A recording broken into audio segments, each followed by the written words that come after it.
Dans la conception d'un vêtement, il existe deux grandes catégories de matières. La maille d'un côté et le tissu de l'autre. C'est la maille qui, la première, a été mise au cœur des collections American Vintage. Elle se divise en deux sous-catégories. Le jersey, ou maille coupée cousue, d'un côté, et la maille tricot, ou maille tricotée remaillée, de l'autre. La maille coupée cousue, ou le jersey, c'est la matière du t-shirt, c'est aussi la matière du molleton.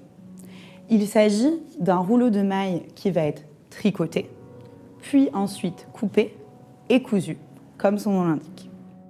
La maille coupée cousue représente 45% de notre offre sur une collection été et jusqu'à 35% sur une collection hiver. C'est la catégorie de matière qui va être la plus vendue et la plus présente en quantité à la saison.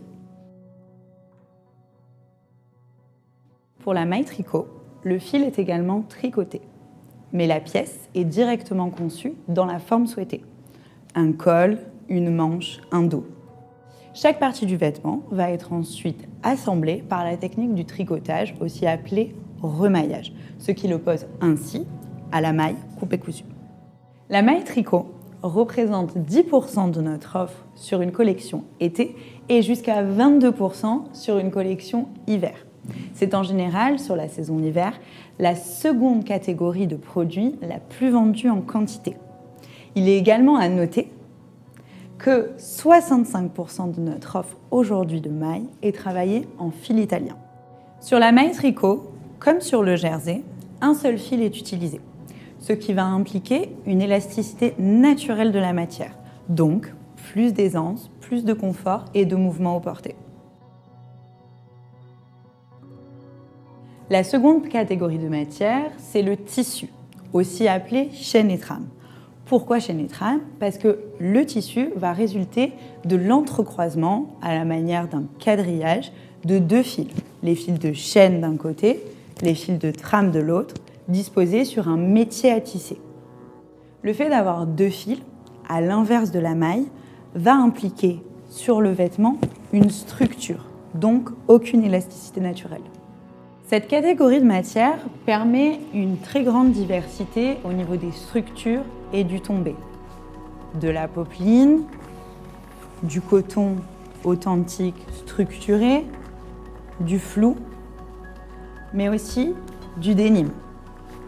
L'ensemble du chaîne et trame représente environ 45% de notre offre, en comptant le denim qui, à lui seul, représente 15% de cette même offre.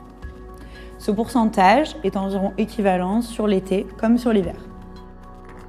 Les pays avec lesquels nous travaillons chez American Vintage sont toujours choisis en fonction de leur spécificité technique, de leur technologie ou de la proximité import-export des matières premières utilisées. Il est également à noter qu'aujourd'hui, environ 60% de notre collection est produite en Europe. Premier pays, le Portugal, où l'ensemble de notre collection jersey et molleton est produit. Nous travaillons avec ces usines depuis le début chez American Vintage. Comme de nombreuses usines et pays, le Portugal se caractérise par de nouvelles techniques permettant de travailler davantage sur l'éco-responsabilité, le coton organique ou la teinture végétale par exemple. Second pays, la Bulgarie, qui est spécialisée dans des pièces plus épaisses, notamment la maille, ou autres pièces à manches, notamment les vestes, les manteaux. Toutes nos mailles et grosses pièces type manteau travaillées en fil ou en tissu italien sont produites en Bulgarie. Nous travaillons avec la Chine pour deux options. Tout d'abord, le flou, dont elle détient le savoir-faire historique, et ensuite, la maille fine. En effet, à la pointe de la technologie textile, les usines avec lesquelles nous travaillons nous permettent de travailler de nouvelles matières, plus moelleuses et plus inattendues. Maroc, Tunisie et Turquie se partagent plus de la moitié de notre production de chaîne et trame. Le Maroc, spécialiste des lavages, est notre partenaire sur un certain type de flou issu du lyocell ou du cupro, mais également sur un denim plus souple. La Tunisie prend en charge la majeure partie du denim. Leurs usines sont engagées dans l'éco-responsabilité, par la réduction des procédés chimiques, mais aussi par la baisse drastique et le recyclage des eaux utilisées. Partenaire plus récent, la Turquie nous accompagne sur un type de chaîne et trame plus spécifique, des cotonnades inspirées de la popeline. L'Inde, spécialiste du cuir, accompagne nos collections sur ce savoir-faire.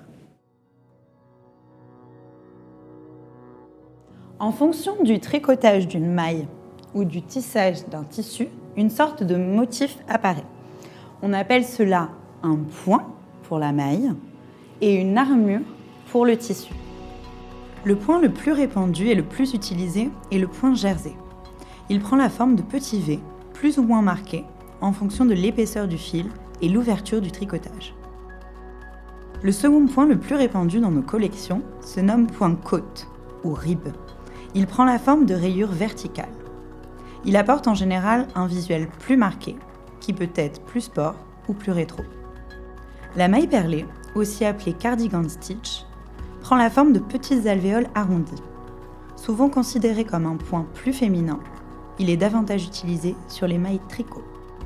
Les types de points varient en fonction des collections et des tendances, parfois sur des visuels plus fantaisie, notamment sur la maille.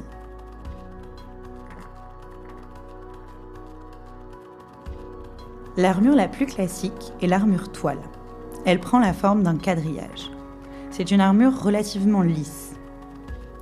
L'un des dérivés de cette armure est l'armure nattée, dans laquelle 2 fils de chaîne et 2 fils de trame sont utilisés pour obtenir un tissu plus compact et un visuel plus marqué. Le sergé est le type d'armure le plus répandu chez American Vintage. Elle se présente sous la forme de lignes diagonales. L'un des dérivés de cette armure est le denim. Pour obtenir l'effet contrasté du denim, on utilise à l'origine un fil blanc et un fil bleu. Le satin est un type d'armure qui permet d'obtenir une surface particulièrement lisse et parfois brillante en fonction de la matière utilisée. Outre ces 3 armures principales, on note également le chevron ou le dobby, parfois présent en touche dans nos collections.